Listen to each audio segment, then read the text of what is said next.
Good morning and welcome to Backyard and Beyond. This morning we're visiting with Frank and Kim Spillers. We're going to be talking about a meeting coming up with Pride, and we need to know all those details. First of all, Kim. Well, just as a reminder for people to whom Pride might be a new name, that stands for Progressive Rural Iowa Development Enterprise, and that's why we call it Pride.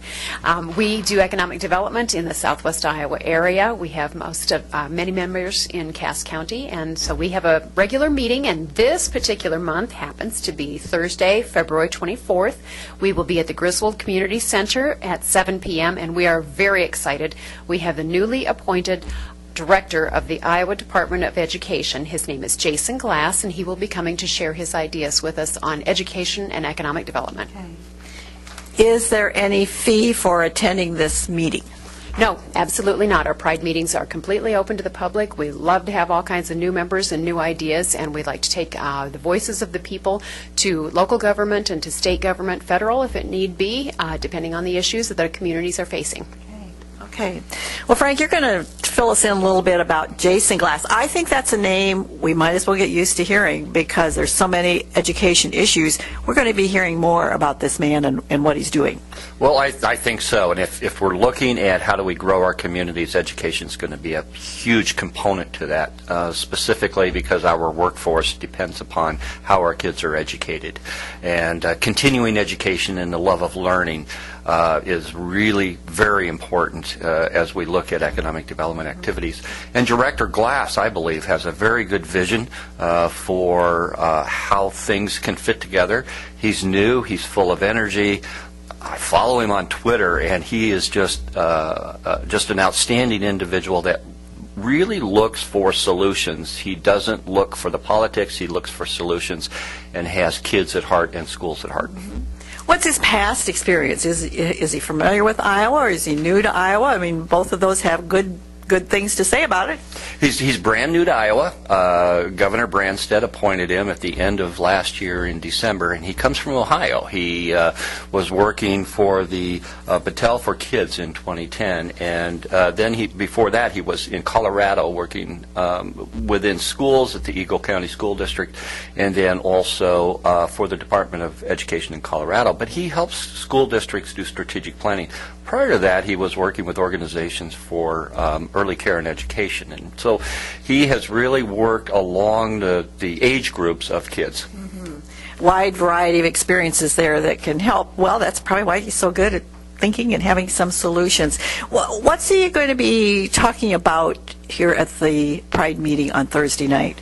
Well, with the change of administration this year, there are really two main priorities that I have heard anyway. One is education. How to, with Governor Branstad has made statements about how do we make Iowa #1 in education again. The other one is economic development and jobs. How do we create more jobs for that? And of course, Pride, being an economic development organization, is very interested in that, specifically in the entrepreneurship attitude and atmosphere of how we create that. But education and creating employment opportunities and wealth creation opportunities is a huge strategy for this state. Frank, you've done a little research on numbers of, why do population, some of those kinds of things affect. Now, of course, education of kids is, I think, top priority, but it affects so many other things, like you said, jobs and other parts of our community. Well, it's really interesting with just the census coming out in 2010, and we just have looked at what we have lost as Cass County, about 4.9% in population over the last 10 years. That is a trend that has continued for 100 years, specifically in rural areas. And so, they talk about the brain drain, and that just drives me nuts when they say brain drain, is because the politicians and the leaders say, we're having a huge brain drain issue, we're losing our best and our brightest. Well, if we're losing our best and our brightest, what does that make us that stay? And that just sends the wrong message, I think, for us to attract individuals.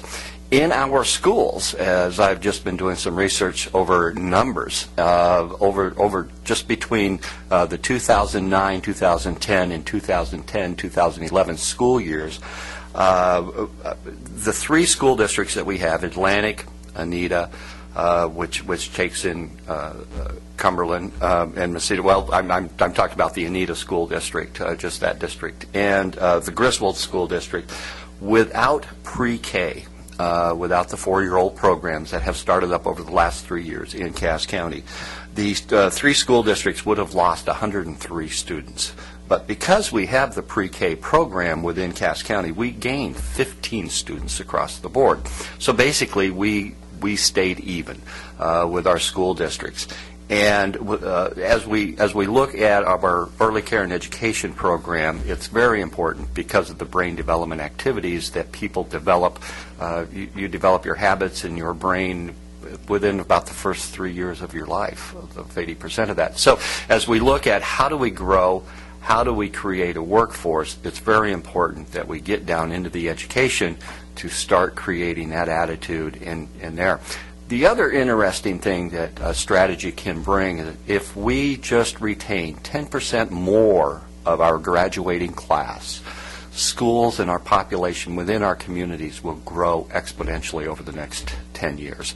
So if we graduate 150 students, if we just retain 15 more students out of those classes, those 15 students then get married, they have a couple of kids, so you're looking at about 60 extra people per year growing into school districts. And so that type of attitude and that type of how do we create that atmosphere within our communities is extremely important that communities need to look at, not just politicians, but communities need to look at how do they cooperate with their educational systems. And so often when we say, well, here's the solution to the problem, I think sometimes we do look at it a very narrow range. And what you've talked about now, we need to look at the total picture at all ages and total community. It is a very complex kind of thing to look at. It is. And if you look back over the last 100 years, what we've been doing is not working. So why are we continuing to do the same thing? The definition of insanity is doing the same thing in the same way, expecting to get different results. We hit our head against the wall in economic development saying, why aren't we growing? We need to create these jobs. Well, if what we're doing to create jobs has not created the jobs, we need to get a different strategy and look at something different.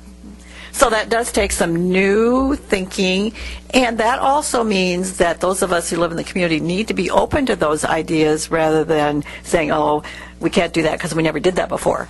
Exactly. That's probably the death phrase is just because we haven't done it doesn't mean that it won't work. It means that maybe if we haven't done it and we're still kind of at this location in the barrel, maybe we better try something differently and see what might work. You mentioned following Jason Glass on Twitter. What do we do if we want to find him on Twitter?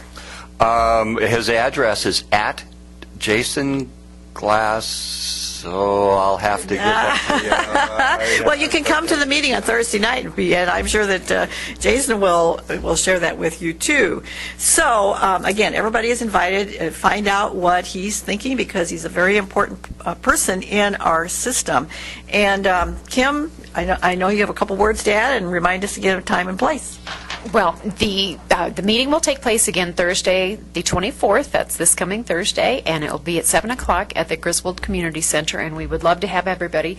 If someone would be kind enough to notify us ahead of time to RSVP, I'm at kim@ghorizons.com, or my phone number is 712-250-0275, and that just helps us to be prepared ahead of time. Yeah. I want to have enough seats for everybody. We expect it to be big. But it would be nice to have to go out and find some more chairs. So come on over to Griswold on Thursday night. Until next time, here's a thought.